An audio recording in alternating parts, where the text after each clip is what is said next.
ഇന്ന് P O ഗൈഡിൻ്റെ continuation നോക്കുകയാണ് നമ്മൾ. അതായത് സെക്ഷൻ സെക്കൻഡ്, അതായത് letter and parcel post. Section 1 നമ്മൾ തീർത്തു, ജനറൽ എന്ന് പറഞ്ഞ സെക്ഷൻ. അപ്പോൾ ഇതിനകത്ത് ഈ letter, post card, letter card അങ്ങനെ പോകുന്ന സെക്ഷനാണ്. അപ്പോൾ പോസ്റ്റൽ ആർട്ടിക്കിൾസ് 10 ക്ലാസ്സസ് ഉണ്ട്. 10 ക്ലാസ് ആയിട്ടുള്ള പോസ്റ്റൽ ആർട്ടിക്കിൾസ് ഉണ്ട്. Letter, post card, letter card, book and pattern packets, sample packets, book packets containing printed books, book packets containing periodicals, registered newspapers, blind literature packets, parcels. അപ്പോൾ അത് പറയാൻ എളുപ്പമാണ്. Letter, post card, letter card, അത് നമുക്കൊരു പാട്ട് പോലെ ഓർത്തിരിക്കാം. പിന്നെ ഈ ബുക്ക് ആൻഡ് പാറ്റേൺ പാക്കറ്റ്സ്, അത് ഒരു ജോഡിയാണ്. അത് book packets, sample packets, book packets containing printed books, book packets containing periodicals. അപ്പോൾ ബുക്ക് പാക്കറ്റ്സ് എന്ന് ഓർക്കുന്ന വഴി നമുക്ക് ഈ ബുക്ക് പാക്കറ്റ് എന്നും പാറ്റേൺ എന്നും സാമ്പിൾ പാക്കറ്റ് എന്നും book packet containing printed books എന്നും ബുക്ക് പാക്കറ്റ്സ് കണ്ടെയ്നിങ് പീരിയോഡിക്കൽസും ഓർത്തിരിക്കാം. പിന്നെ നമുക്ക് ഓർത്തിരിക്കാനുള്ള ഈ രജിസ്റ്റേർഡ് ന്യൂസ് പേപ്പേഴ്സും ബ്ലൈൻഡ് ലിറ്ററേച്ചർ പാക്കറ്റ്സും പാഴ്സൽസും മാത്രമേ ഉള്ളൂ. ഞാനത് പറഞ്ഞത് എന്താ വെച്ച് കഴിഞ്ഞാൽ 10 ക്ലാസ്സസ് ഓഫ് ആർട്ടിക്കിൾസ് പറഞ്ഞതെന്ന് ഒരാൾ പറഞ്ഞു കഴിഞ്ഞാൽ ഓർത്തിരിക്കാൻ എളുപ്പമുള്ള ഇത് പറഞ്ഞു. ആദ്യം ലെറ്ററും പോസ്റ്റ് കാർഡിൽ ലെറ്റർ കാർഡും പെട്ടെന്ന് ഓർത്തിരിക്കാം. ബാക്കി ബുക്ക് പാക്കറ്റ് ആയിട്ട് ബന്ധപ്പെട്ട കാര്യങ്ങളാണ് ഈ മറ്റേ പീരിയോഡിക്കൽസ്, പ്രിൻറ്റഡ് ബുക്ക്. അത് കഴിഞ്ഞ് registered newspapers, blind literature packets, parcels. Okay, അപ്പോൾ 10 ക്ലാസ് ഓഫ് പോസ്റ്റൽ ആർട്ടിക്കിൾസ് ആയി. ഇനി first class and second class mails. എന്താണ് ഫസ്റ്റ് ക്ലാസ് മെയിൽ, എന്താണ് സെക്കൻഡ് ക്ലാസ് മെയിൽ? ഈ മെയിൽ പറഞ്ഞ 10 ക്ലാസ്സസ് ആയിട്ടുള്ള പോസ്റ്റൽ ആർട്ടിക്കിൾസിനെ ഫസ്റ്റ് ക്ലാസ് മെയിൽസ് ഒന്നും സെക്കൻഡ് ക്ലാസ് മെയിൽസ് ഒന്നും തിരിച്ചു വെച്ചേക്കുന്നത്. എന്തിൻ്റെ പേര് തിരിച്ചു വെച്ചേക്കുന്നത്? ഫസ്റ്റ് ക്ലാസ് മെയിൽസിന് ഫ്രീ എയർ ലിഫ്റ്റിംഗ് ഉണ്ട് വിത്തിൻ ഇന്ത്യ. ഇന്ത്യയിൽ എവിടെയും ഫ്രീ ആയിട്ടുള്ള വിമാനത്തിൽ കയറ്റി പോകാനായിട്ട് ചാർജ് ഇല്ല, ഫ്രീ ആണ്. അത് ഏത് സ്കീം വഴിയാണ് ആ ഫ്രീ കൊടുക്കുന്നത് വെച്ചാൽ ആളപ്പ് സ്കീം എന്നാണ് ഉത്തരം. പിന്നെ എന്നാ സോർട്ടിങ്ങിന് പ്രിഫറൻസ് ഉണ്ട്. ഫസ്റ്റ് ക്ലാസ് മെയിൽസ് ആണെങ്കിൽ സോർട്ടിങ്ങിൽ പ്രിഫറൻസ് കിട്ടും.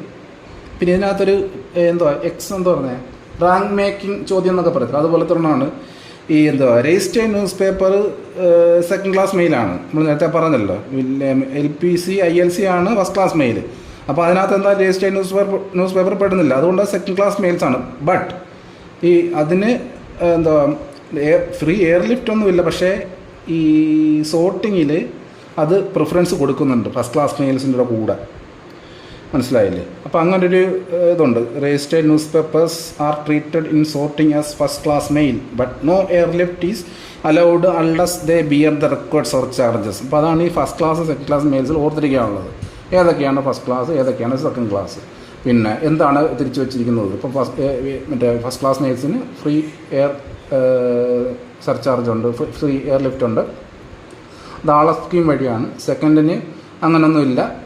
പിന്നെ വേറൊരു എക്സെപ്ഷൻ കേസ് എന്ന് പറഞ്ഞു കഴിഞ്ഞാൽ registered newspaper second class മെയിലാണെങ്കിൽ സോർട്ടിങ്ങിൽ ഫസ്റ്റ് ക്ലാസ് മെയിലിൻ്റെ പോലെ പ്രിഫറൻസ് കിട്ടും. ഇത്രയാണ് പറഞ്ഞത്. അടുത്ത ലെറ്റേഴ്സാണ്. ലെറ്റേഴ്സ് എന്ന് പറയുമ്പോൾ അറിയാമല്ല, എനി കമ്മ്യൂണിക്കേഷൻ. അതൊരു എൻവലപ്പിലാക്കിയിരിക്കും, അഡ്രസ്സൊക്കെ എഴുതിയിരിക്കും. നമ്മൾ കമ്മ്യൂണിക്കേഷൻ അയക്കാനും ഡോക്യുമെൻറ്റ്സ് അയക്കാനും ഒക്കെ ഉപയോഗിക്കുന്നു. പിന്നെ അതിൻ്റെ മാക്സിമം വെയിറ്റ് എന്ന് പറഞ്ഞാൽ 2 കിലോഗ്രാമാണ്. പിന്നെ അതിൻ്റെ റോൾ ഫോമിലല്ലാത്ത സാധാരണ ലെറ്റർ പോലെ ഇരിക്കുന്ന അവസ്ഥയിലുള്ളതിൻ്റെ ഡയമെൻഷൻ മിനിമം മാക്സിമം എന്നൊക്കെ പറയുന്നതിനകത്ത് 14 സെൻറ്റിമീറ്ററിന് 9 സെൻറ്റിമീറ്റർ മിനിമം ആ വാല്യൂ ഓർത്തിരിക്കുക. 14 സെൻറ്റിമീറ്റർ ഇൻറ്റു 9 സെൻറ്റിമീറ്റർ അതിൻ്റെ മിനിമം ഡയമെൻഷൻ അതായിരിക്കണം റോൾ ഫോമിലല്ലാത്തപ്പോൾ, അതായത് സാധാരണ ലെറ്ററിനെ പോലെ ഉള്ളപ്പോൾ. ഇത്രയേ ഉള്ളൂ ലെറ്ററിൻ്റെ കാര്യത്തിൽ പഠിക്കാനുള്ളത്. പിന്നെ നമ്മൾ unpaid and insufficiently paid letter എന്ത് ചെയ്യും എന്ന് പറയുമ്പോൾ അത് ഡെലിവറി സമയത്ത് ഡബിൾ ദ പോസ്റ്റേജ് അല്ലെങ്കിൽ എത്രയാണോ കുറവ് ഡബിൾ ദ ഡെഫിഷ്യൻസി മേടിക്കുമെന്നാണ് ഉത്തരം. ഓക്കെ, ഇപ്പം ഇത്രയാകുമ്പോഴത്തേക്കും ലെറ്റർ തീർന്നു. ലെറ്റർ കാർഡാണ്. ലെറ്റർ കാർഡ് എന്ന് പറയുമ്പോഴത്തേക്കും ഷീറ്റ് ഓഫ് പേപ്പറാണ്. അതിനകത്ത് എഴുതിയിട്ട് ഫോൾഡ് മടക്കി ഒട്ടിച്ചേക്കും. പേഴ്സണൽ കമ്മ്യൂണിക്കേഷൻ ബേക്കിനാണ്. എൻക്ലോഷേഴ്സ് ഒന്നും അലൗഡ് അല്ല ലെറ്റർ കാർഡിനകത്ത്. പിന്നെ മാക്സിമം വെയിറ്റ് 5 ഗ്രാം. പിന്നെ വിത്തിൻ ഇന്ത്യയാണ് ലെറ്റർ കാർഡ് ഉള്ളത്, ആ സർവീസ് ഉള്ളത്. പിന്നെ അതിനകത്ത് ഓർത്തിരിക്കാനുള്ളത് ഇതിൻ്റെ ഫോൾഡഡ് ആയിരിക്കുമ്പോൾ ഉള്ള minimum size 15.2 centimetre into 9 centimeter. മടങ്ങിയിരിക്കുമ്പോഴുള്ള maximum size 21 centimetre into 10 centimeter. Unfolded ആയിട്ടുള്ള വേണേൽ പഠിച്ചോ. അൺഫോൾഡഡ് ആയിരിക്കുമ്പോൾ ഉള്ള അതിൻ്റെ മിനിമം സൈസ് എന്ന് പറഞ്ഞാൽ 28.2 centimetre into 18.2 centimetre. Maximum dimension എന്ന് പറഞ്ഞാൽ 30 സെൻറ്റിമീറ്റർ ഇൻറ്റു 21 സെൻറ്റിമീറ്റർ. അപ്പോൾ ഈ ഫോൾഡഡ് ആയിരിക്കുന്ന സമയത്തുള്ള ഡയമെൻഷൻ ചോദിക്കുന്ന സാധ്യത. പിന്നെ അതിൻ്റെ പേപ്പറിൻ്റെ മിനിമം 70 GSM.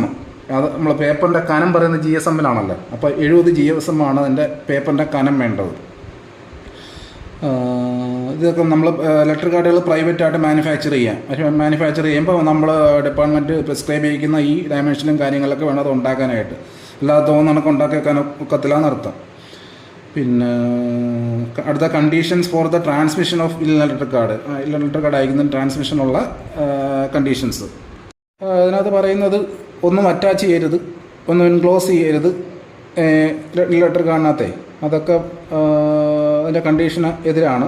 പിന്നെ ഇൻസഫിഷ്യൻ്റ്ലി പെയ്ഡ് ഓർ അൺപെയ്ഡ് അതിന് പറയുന്നത് ഇങ്ങനെയൊക്കെ കണ്ടുപിടിച്ച് കഴിഞ്ഞാൽ അത് ലെറ്ററായിട്ട് ട്രീറ്റ് ചെയ്യും, ഡബിൾ ദ ഡെഫിഷ്യൻസി മേടിക്കും. അതായത് ലെറ്ററിന് എത്ര മേടിക്കും അതുപോലെ ലെറ്റർ പോസ്റ്റിനനുസരിച്ചുള്ള ഡബിൾ ഡെഫിഷ്യൻസി മേടിക്കും എന്നർത്ഥം. അപ്പോൾ ഇത് ഇമ്പോർട്ടൻ്റ് ആണ്. അത് എന്ത് ചെയ്യുന്നുള്ള അൺപെയ്ഡ് ഓർ ഇൻസഫിഷ്യൻ്റ്ലി പെയ്ഡ് കേസിൽ പറയുന്നത് അത് ലെറ്ററായിട്ട് കണക്കാക്കപ്പെടും, ഡബിൾ ദ ഡെഫിഷ്യൻസി മേടിക്കും. എത്രയാകുമ്പോഴത്തേക്കും ഇല്ല ലെറ്റർ കാർഡും തീർന്നു. അടുത്തത് പോസ്റ്റ് കാർഡാണ്. പോസ്റ്റ് കാർഡ് പറയുമ്പോഴത്തേക്കും ഓപ്പൺ കമ്മ്യൂണിക്കേഷനാണ്. ഓൺ എ കാർഡ്, ഒരു കാർഡിലുള്ള ഒരു പ്രിസ്ക്രൈബ് സൈസിലുള്ള കാർഡിലുള്ള ഓപ്പൺ കമ്മ്യൂണിക്കേഷനാണ്. സീക്രസി ഓഫ് കണ്ടൻ്റ് ഒന്നും ഇല്ല പോസ്റ്റ് കാർഡിന്, കാരണം ആർക്കും വായിക്കാമല്ലോ. പിന്നെ ഞാൻ സ്പീഡിൽ പോവാണേ. പിന്നെ ട്രാൻസ്മിഷൻ വിത്തിൻ ഇന്ത്യ ആണുള്ളത് പോസ്റ്റ് കാർഡ് എന്ന് പറയുന്നത്. പിന്നെ 2 വെറൈറ്റീസിലുണ്ട്, സിംഗിൾ പോസ്റ്റ് കാർഡെന്നും റിപ്ലൈ പോസ്റ്റ് കാർഡെന്നും. പിന്നെ single card has a stamp of the prescribed value impressed on it. സിംഗിൾ കാർഡിനകത്താകുമ്പോഴത്തേക്കും എൻ്റെ സ്റ്റാമ്പിനകത്ത് ഇംപ്രസ് ചെയ്യപ്പെട്ടിരിക്കും. Reply postcard has a stamp of the prescribed value impressed on each card.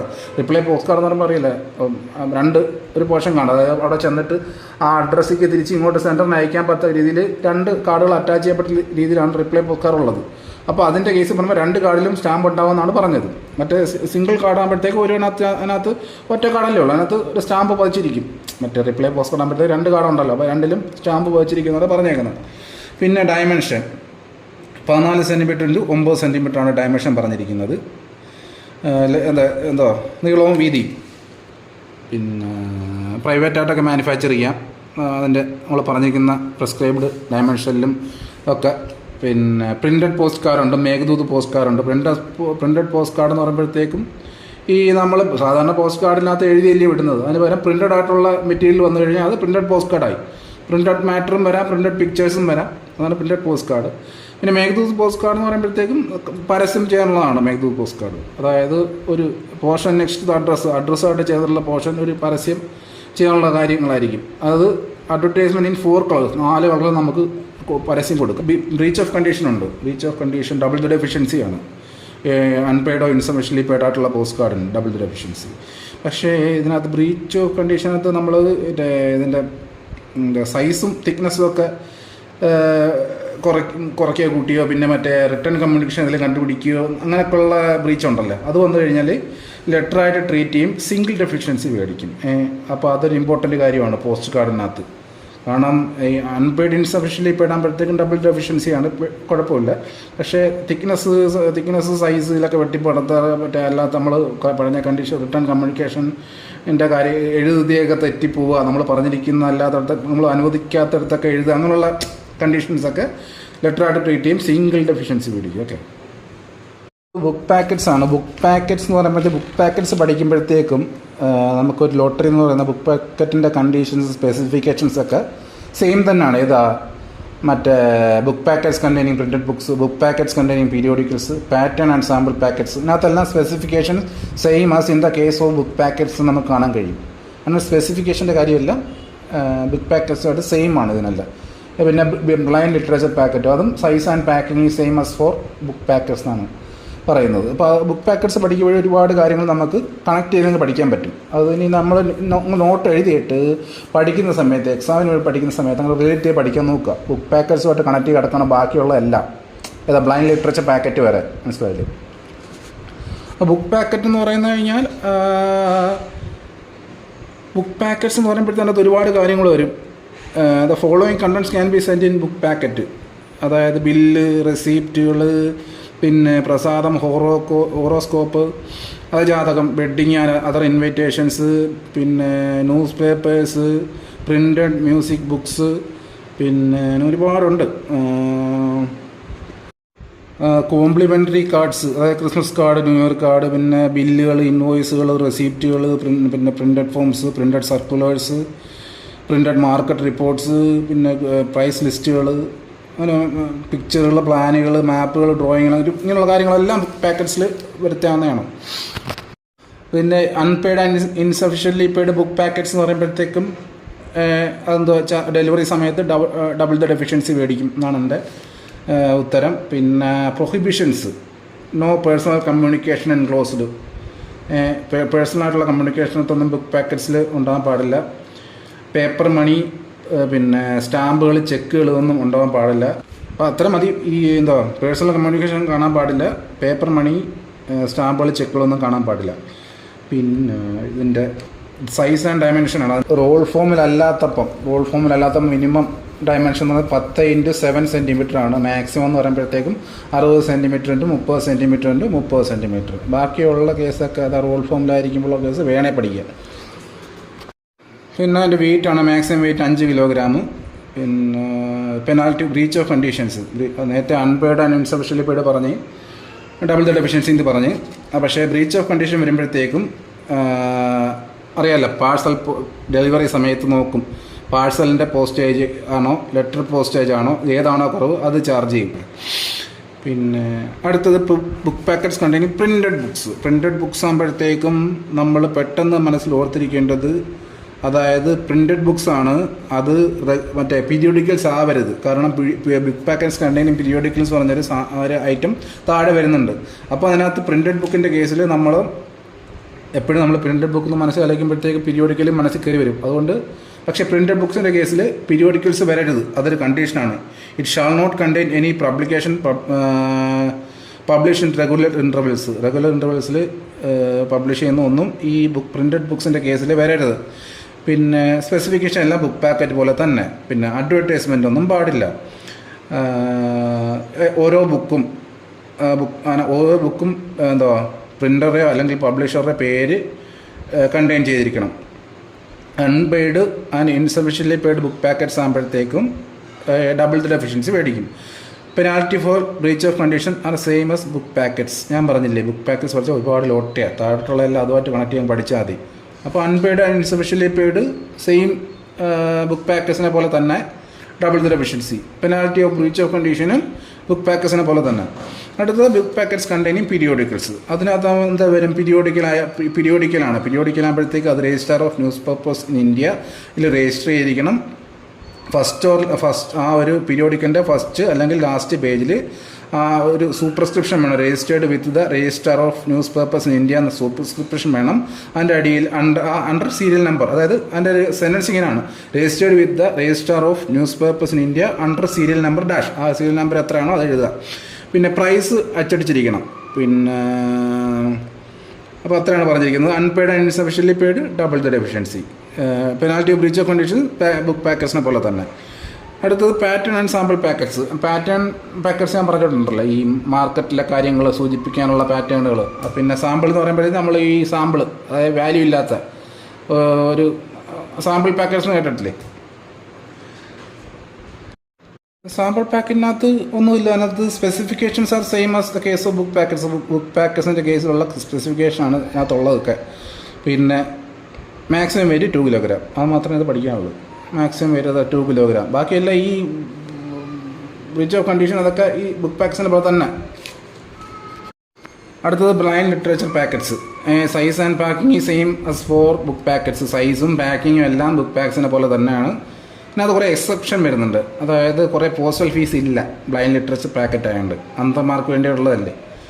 അത് എന്തൊക്കെയാണെന്നുള്ള registration ഫീ ഇല്ല, ഫീ ഫോർ അക്നോളജ്മെൻ്റ് ഇല്ല, fee for attest copy of receipt ഇല്ല. അതായത് ഇപ്പോൾ ഈ ഫീസ് ഇതൊക്കെയാണെന്ന് പാട്ട് പോലെ പഠിച്ചു വെച്ചേക്കണം. കാരണം ചിലപ്പോൾ ഓപ്ഷൻ ഇട്ട് ചോദിക്കും, താഴെ പറഞ്ഞ ഇതിനകത്ത് നിന്നാണ് ഇല്ലാത്തത് അല്ലെങ്കിൽ ഉള്ളതെന്നൊക്കെ ചോദിച്ചാൽ നമ്മൾ പറയണം.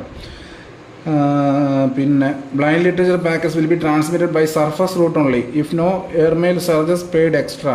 അതായത് കുറേ കാര്യങ്ങളില്ലാതെ ഇതിനകത്ത് ഫീസ് കുറേ ഇളവ് ചെയ്തിട്ടുണ്ടല്ലോ എന്നും പറഞ്ഞ് ഇനി എയർ സർചാർജ് കൂടെ ഇളവ് ചെയ്ത് കൊടുക്കത്തില്ല എന്നർത്ഥം. സർഫസ് റൂട്ടിലേ പോകത്തുള്ളൂ, അല്ലാതെ ഫ്രീ എയർ സർചാർജ് ഒന്നും ഫ്രീ എയർ ട്രാൻസ്മിഷനൊന്നും ഇല്ല എന്നർത്ഥം. Contents and conditions of posting അതാകുമ്പോൾ papers of any kind periodicals and books impression Braille ലിപിയിൽ അച്ചടിച്ചിട്ടുള്ള പീരിയോഡിക്കൽസ് ബുക്കുകൾ ഇതൊക്കെയാണ് അതിനകത്ത് വരേണ്ടത്. പിന്നെ മാക്സിമം വെയിറ്റ് 7 കിലോഗ്രാം, അത് ഇമ്പോർട്ടൻ്റ് കാര്യമാണ്. പിന്നെ condition it must be send by or to a blind person, അയക്കുന്നവനോ കിട്ടുന്നവനോ ഒരാൾ അന്ധനായിരിക്കണം. No return or printed communication should be enclosed, അതായത് എഴുതപ്പെട്ടതായിട്ടുള്ള പ്രിൻ്റഡ് ആയിട്ടുള്ള കാര്യങ്ങളൊന്നും എൻക്ലോസ് ചെയ്യപ്പെടരുത്. എക്സെപ്റ്റ് ഇവയെ കൂടാതെ അതിനകത്തൊരു എക്സെപ്ഷൻ ഉണ്ട്. Title and table of contents, title and table of contents ഇടാം. കീ ഓർ ഇൻസ്ട്രക്ഷൻസ്, അതായത് ഈ എന്തെങ്കിലും കീ എന്ന് പറയുന്നത് ഈ ബ്രെയിൽ ലിപിയുടെ വായിക്കാനുള്ള കീകളോ അല്ലെങ്കിൽ എന്താ ഇൻസ്ട്രക്ഷൻസ് ഒക്കെ അയക്കാം. Label for return of the packet, തിരിച്ചു വരാനുള്ള ലേബലുകളൊക്കെ വേണേൽ ഇടാം. അല്ലാതുള്ള റിട്ടേൺ കമ്മ്യൂണിക്കേഷനോ പ്രിൻ്റഡ് കമ്മ്യൂണിക്കേഷനോ വേണ്ടെന്ന് പറയുന്നു. പിന്നെ penalty of breach of condition എന്ന് പറയുന്നത് ബുക്ക് പാക്കറ്റിനെ പോലെ തന്നെ ലെറ്റർ പോസ്റ്റേജ് ആണോ പാഴ്സൽ പോസ്റ്റേജ് ആണോ എന്ന് കാൽക്കുലേറ്റ് ചെയ്യുന്നത് ഏറ്റവും ചെറുത് ചാർജ് ചെയ്യും. അടുത്ത കുറച്ച് ക്വസ്റ്റ്യൻ നോക്കുകയാണ്. അടുത്ത് പിന്നെ പാഴ്സലും രജിസ്റ്റേർഡ് ന്യൂസ് പേപ്പറും ഉണ്ട്, അത് അടുത്ത വട്ടം നോക്കാം.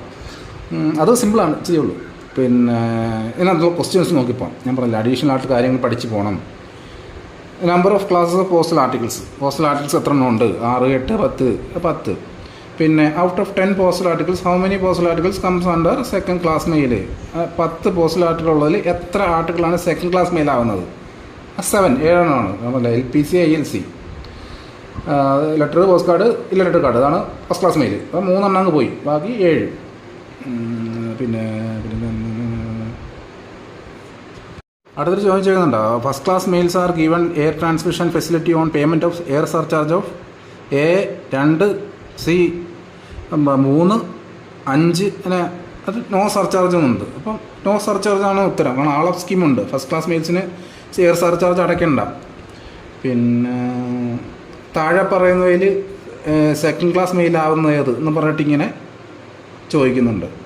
അങ്ങനെയുള്ള ചോദ്യം വരുന്നുണ്ട്. അടുത്ത് നോക്കണേ, what is the postage rate of book pattern and sample പാക്കറ്റ്സിൻ്റെ പോസ്റ്റേജ് റേറ്റ്. അതായത് 50 ഗ്രാം വരെ 4 രൂപ, പിന്നുള്ള ഓരോ 50 ഗ്രാമിനും അല്ലെങ്കിൽ അതിൻ്റെ ഭാഗത്തിനും 3 രൂപ. ഇതെന്ന് പറയുന്നത് എന്തുവാ പോസ്റ്റേജ് റേറ്റ്സ് ആണ്. അത് ഒരു വലിയ പട്ടികയാണ്. നമ്മൾ ഓരോ സാധനത്തിൻ്റെ ബുക്ക് പാക്കറ്റിൻ്റെ, പാറ്റേൺ പാക്കറ്റ്സിൻ്റെ, ബ്ലൈൻഡ് ലിറ്ററേച്ചറിൻ്റെ, ലെറ്ററിൻ്റെ, പോസ്റ്റ് കാർഡിൻ്റെ എന്ന് പറഞ്ഞ് ഇഷ്ടം പോലെ നമ്മുടെ എന്തൊക്കെ പ്രോഡക്ട്സ് ഉണ്ടോ അത്രയും പോസ്റ്റേജ് റേറ്റുകളുണ്ട്. അതൊക്കെ ആവശ്യമുള്ള പഠിക്കണം. അത് ഞാൻ വരുന്നതേ ഉള്ളത്, ഞാൻ പറഞ്ഞെന്നുള്ളൂ. അപ്പോൾ ഇപ്പോൾ ഇത് പഠിച്ചു വെച്ചോ, ചിലപ്പോൾ ചോദിച്ചാലോ. അത് ഒരുപാടുണ്ടെന്ന് പറഞ്ഞ് നമ്മളൊന്നും പഠിക്കാതെ ശരിയാകത്തില്ലല്ലോ. ചിലപ്പോൾ ഇതങ്ങ് ചോദിച്ചാലോ. അതിപ്പോൾ ഇപ്പോൾ പറഞ്ഞിരിക്കുന്നത് ബുക്ക് പാറ്റേൺ ആൻഡ് സാമ്പിൾ പാക്കറ്റ്സിൻ്റെയാണ്. അപ്പോൾ 50 ഗ്രാമിന് 4 രൂപയെന്നും അഡീഷണൽ 50 ഗ്രാമിനോ അല്ലെങ്കിൽ ഒരു പാർട്ടി അതിൻ്റെ ഒരു ഭാഗത്തിനോ 3 രൂപയെന്നും. അപ്പോൾ ഇങ്ങനെയുള്ള കേസിൽ നമ്മൾ പഠിക്കേണ്ടത് 4, 3 എന്നാണ്. കാരണം 50 ഗ്രാം എന്നുള്ള നമ്മൾ മനസ്സിൽ വെച്ചേക്കണം. പിന്നെ ഓരോന്ന് അഡീഷണൽ 50 ഗ്രാമിനും 3 രൂപ. അപ്പോൾ 4, 3 എന്ന് പഠിച്ചു വെച്ചേക്കാം. കാരണം പോസ്റ്റർ റേറ്റ് പഠിക്കുമ്പോൾ ഇങ്ങനെ അത് പറയുന്നത് 100 ഗ്രാമിന് ഇത്ര, പിന്നെ വരും ഇത്രയ്ക്ക് ഇത്ര. അപ്പോൾ അങ്ങനെ അപ്പോൾ ഓരോ ഗ്രാം വീതം ഇങ്ങനെ കാണാൻ പഠിക്കുന്നതിനേക്കാൾ നല്ല 4, 3 അങ്ങനെയുള്ള എന്തെങ്കിലും കോഡ് വെച്ച് പഠിക്കുക. ഓക്കെ. പിന്നെ what is the home delivery fee of a parcel having weight more than 5 kilo? 5 kilo കൂടുതലുള്ള പാഴ്സലിനുള്ള ഹോം ഡെലിവറി ഫീ എത്രയാണ്? 5 രൂപ എന്നാണ് ഉത്തരം. എ പാഴ്സൽ മേ കണ്ടെയ്ൻ എന്ന് പറഞ്ഞിട്ട് കുറേ കൊടുത്തിട്ടുണ്ട്. No return communication of the nature of a letter, 1 communication or letter address to addressee. അടുത്തത് 1 ലെറ്റർ അഡ്രസ് ടു എനിബഡി. അപ്പോൾ അതിൻ്റെ യഥാർത്ഥ ഉത്തരം എന്ന് പറയുന്നത് 1 കമ്മ്യൂണിക്കേഷൻ അല്ലെങ്കിൽ 1 ലെറ്റർ അഡ്രസ് ടു ദ അഡ്രസ്സീ. അപ്പോൾ പാഴ്സലിനകത്ത് അഡ്രസ് ചെയ്തുകൊണ്ടുള്ള ഒറ്റ ലെറ്റർ അല്ലെങ്കിൽ ഒരു കമ്മ്യൂണിക്കേഷൻ വെക്കാം എന്നാണ്. അടുത്ത ക്വസ്റ്റ്യൻ നോക്കേ. If A parcel on being opened in the presence of the addressee is found to contain written communications not permitted by rules. അതായത് പാഴ്സൽ ഒരു അഡ്രസ്സിയുടെ സാന്നിധ്യത്തിൽ തുറക്കുമ്പോൾ നമ്മൾ പറഞ്ഞിട്ടുള്ളൂ ഒറ്റ ലെറ്റർ വെച്ചേക്കാം, അതിന് കൂടുതൽ കാണരുത്. അപ്പോൾ അത് തെറ്റിച്ച് ഒരുപാട് ലെറ്റേഴ്സ് കണ്ടെത്തി കഴിഞ്ഞാൽ എന്ത് ചെയ്യുന്നതാണ് ചോദ്യം. അപ്പോൾ ഒരുപാട് കണ്ടീഷൻസ് പറഞ്ഞിട്ടുണ്ട്. അപ്പോൾ ശരിയായ ഉത്തരം എന്ന് പറഞ്ഞാൽ each such communication will be charged with double the letter postage. ഓരോ കമ്മ്യൂണിക്കേഷനും ഡബിൾ ദ ലെറ്റർ പോസ്റ്റേജ് വെച്ച് ചാർജ് ചെയ്യും. അപ്പോൾ ഞാൻ ഈ പറയുന്ന ക്വസ്റ്റ്യൻസൊക്കെ എഴുതി വെക്കുക എന്ന് പറഞ്ഞാൽ ചുമ്മാ എഴുതി വെച്ചിട്ട് അത് കീറിക്കളയല്ല. പരീക്ഷയുടെ തലേന്ന് പാഴ്സലിൻ്റെ പോർഷനിൽ പാഴ്സലല്ല, ഈ PO ഗൈഡിൻ്റെ പോർഷൻ പഠിക്കുമ്പോഴത്തേക്ക് ഈ എഴുതി വെച്ച ക്വസ്റ്റ്യൻസ് എല്ലാം വായിച്ച് പഠിച്ചിട്ട് വേണം എക്സാമിന് പോകാനായിട്ട്. ഞാൻ പറഞ്ഞില്ലേ, ബാക്കി ഇതുവരെ പറഞ്ഞ കാര്യങ്ങളെല്ലാം കഴിഞ്ഞ വട്ടത്തെ കോഴ്സുകളിൽ പറഞ്ഞ കാര്യങ്ങൾ തന്നെയാണ്. അഡീഷണൽ വേണ്ട കാര്യങ്ങളാണ് ഈ പറഞ്ഞു പോകുന്നത്. അപ്പോൾ ഇതൊക്കെ കൃത്യമായിട്ട് എഴുതി വെച്ച് പഠിക്കുക. അടുത്ത ചോദ്യം, pattern and sample packets may not contain. താഴെ പറയുന്നവയിൽ എന്താണ് പാറ്റേൺ ആൻഡ് സാമ്പിൾ പാക്കറ്റ്സ് കണ്ടുകൂടാത്തത്? ഒന്ന് സാമ്പിൾസ് ഓഫ് ഡ്രഗ്സ്, പിന്നെ സാമ്പിൾസ് ഓഫ് സീഡ്സ്, വിത്തുകൾ. അടുത്തത് സെയിലബിൾ മെഡിസിൻസ്. ഇപ്പോൾ ഉത്തരം സെയിലബിൾ മെഡിസിൻസ് ആണ്. സെയിലബിൾ മെഡിസിൻസ് സാമ്പിൾ പാക്കറ്റിനകത്ത് ഉൾപ്പെടുത്താൻ പാടില്ല, കാരണം അത് സാമ്പിളല്ല, അതിന് വാല്യൂ ഉള്ളതാണ്. പിന്നെ ബുക്ക് പാക്കറ്റ് മേ കണ്ടെയ്ൻ. താഴെ പറയുന്നതിൽ ഏതൊക്കെയാണ് ബുക്ക് പാക്കറ്റിനകത്ത് കണ്ടെയ്ൻ ചെയ്യാൻ പറ്റുന്നത്? ഇപ്പോൾ ആൾദേബോ ആണ്. ആൾദേബോനകത്തുള്ള കാര്യമാണ് ഞാൻ വായിക്കുന്നത്. Newspapers, publications of all kind, printed books, paper, parchment, cardboard either blank or printed. ഇതെല്ലാം ബുക്ക് പാക്കറ്റിൻ്റെ കേസിൽ വരുന്നതാണ്. അടുത്തതിൻ്റെ ഇടയ്ക്ക് കയറി വന്ന ക്വസ്റ്റ്യനാണ്, what is the cost of a money order form? Money order ഫോമിൻ്റെ വില എന്താണ്? 25 പൈസയാണ് ഉത്തരം. പിന്നെ അടുത്തത്, persons desires of availing the facility of business reply service should take out a permit from the. അതായത് ബിസിനസ് റിപ്ലൈ സർവീസ് എന്ന് പറഞ്ഞു കഴിഞ്ഞാൽ ഈ മറ്റേ റിപ്ലൈ പോസ്റ്റ് കാർഡ് പോലത്തുള്ള ഈ വലിയ ഈ സ്ഥാപനങ്ങൾക്ക് അവരുടെ ക്ലയൻസിൻ്റെ നിന്നുള്ള റിപ്ലൈ അവർക്ക് ക്ലയൻസിൻ്റെ നിന്ന് പൈസ മേടിക്കണ്ട, ഇത് അങ്ങോട്ട് ചെന്ന് അവർക്ക് ആ റിപ്ലൈ എഴുതി അയച്ചാൽ മതി, മനസ്സിലായില്ലേ? അതാണ് ബിസിനസ് റിപ്ലൈ സർവീസ്. അപ്പോൾ ഇതിന് ഫെസിലിറ്റിക്ക് ആരുടെ നിന്നാണ് ഇതിൻ്റെ പെർമിറ്റ് മേടിക്കേണ്ടത്? ഹെഡ് ഓഫ് ദ ഡിവിഷൻ എന്നാണ് ഉത്തരം.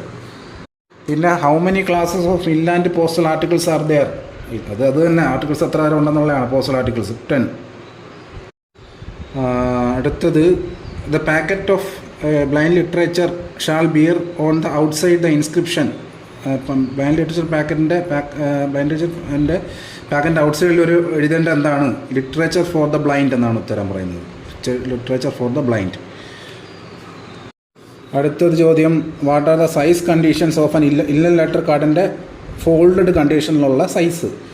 Minimum 15.2 centimetre into 9 centimetre, maximum 21 centimetre into 10 centimetre. Folded കണ്ടീഷനുള്ള ഇല്ലൻ ലെറ്റർ കാർഡിൻ്റെ ഒന്നുകൂടെ പറയാം, 15.2 centimetre into 9 centimetre minimum, maximum വരുന്ന 21 സെൻറ്റിമീറ്റർ ഇൻറ്റു 10 സെൻറ്റിമീറ്റർ.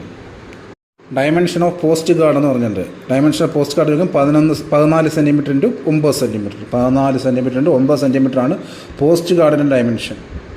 അടുത്ത് നോക്കിയാൽ, on the address side of A privately manufactured single post card the display of the title post card is. അതായത് privately manufacture ചെയ്തിട്ടുള്ള single post കാർഡിൽ അതിൻ്റെ ടൈറ്റിലായിട്ട് post കാർഡെന്ന് എഴുതണോ? ഉത്തരം ഒരുപാട് കിടപ്പുണ്ട്. ശരിയായിട്ടുള്ള ഉത്തരം നോട്ട് ഒബ്ലിഗേറ്ററി, അത് അത്യാവശ്യം ഇല്ല എന്നുള്ള ആണ് എൻ്റെ ഉത്തരം. ഓക്കെ, ഇന്നത്തെ ഉത്തരം നിർത്തുവാണ്.